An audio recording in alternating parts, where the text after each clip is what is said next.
Lammaffaa kabaja ayyaana sabaa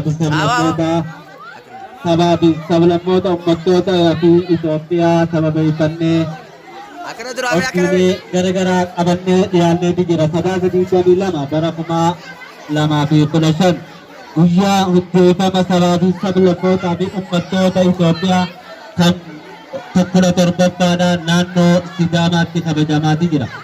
Guyyaa sabaa fi sablammootaa kun akka guutuu biyyaatti ni kabajama. Guyyaa walqixxummaa sabaa fi sablammootaa kan akka naannoo mataa ofii godhachuudha, afaan ofiitiin barachuu fi ittiin of bulchuudha, aadaa ofiitiin boonuudha. Kan akka amantaa feete hordofuu, mirga walqixxummaa argachuudha, demokraasiin buluudha. Naannoolee hedduu fi sabaa fi sablammoota hedduutu biyya kana jiraata. Isaanis kan akka Oromoo, Amaaraa, Somaalii, Affaar, Tigree fi Sidaamaa, Hararii, Guraagee fi kan kana fakkaatan hedduutu jira. Isaan kun hundinuu kabajaan, jaalalaan, walqixxummaan, wal danda'uun, obbolummaadhaan kan waliin jiraatan, kan waliin turanii, kan waliin jiraataa turanii fi ammaas waliin jiraachaa jiranidha.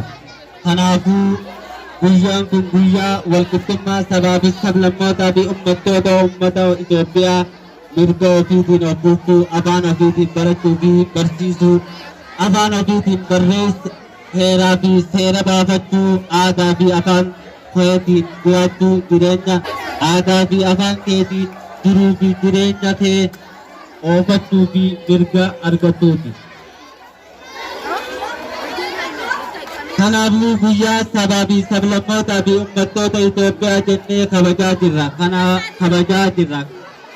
Kanatti aansee sirboota aadaa garaagaraa kan sirbaa akka shaggooyeetii fi mannaa sirbaa Oromoo, ka Somaalee, ka Affaar, ka Somaalee, ka Tigreetii fi kana qabaannaa galatooma.